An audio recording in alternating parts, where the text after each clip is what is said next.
Портал «Ингушетия» опубликовал текст обвинительного заключения в отношении жителя Южной Осетии Кулумбегова Игоря Захаровича, который в 1992 году участвовал в геноциде ингушского населения Северной Осетии.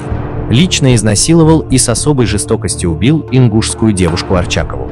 Кулумбегов находился в розыске и был арестован в 2002 году.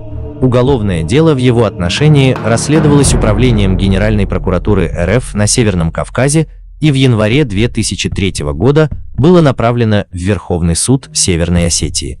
Ниже привожу обвинительное заключение со ссылкой на Ингушетия.ру. Обвиняется: фамилия, имя, отчество – Кулумбегов Игорь Захарович. Дата рождения – 3 января 1966 года. Место рождения – Г. Цхинвали.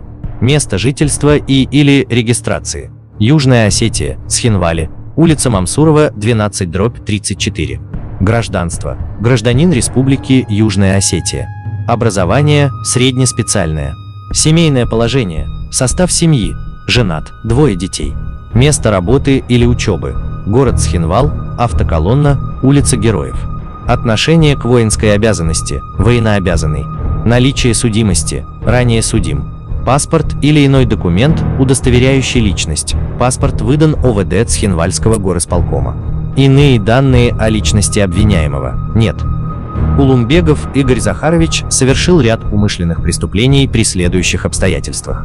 Так он в начале 1989 года на территории Юго-Осетинской республики незаконно приобрел у неустановленного следствием лица при неустановленных следствием обстоятельствах пригодные к стрельбе огнестрельное оружие, автомат Калашникова с неустановленным количеством боеприпасов к нему, после чего незаконно хранил и носил данный автомат и патроны к нему при себе.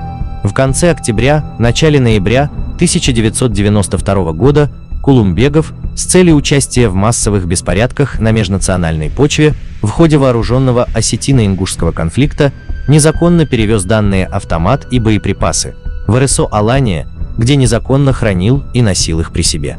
Используя данные автомат Калашникова и неустановленное количество боеприпасов к нему, Кулумбегов в октябре-ноябре 1992 года непосредственно участвовал в массовых беспорядках, в ходе которых совершил незаконное лишение свободы Арчаковой, изнасилование и убийство последней.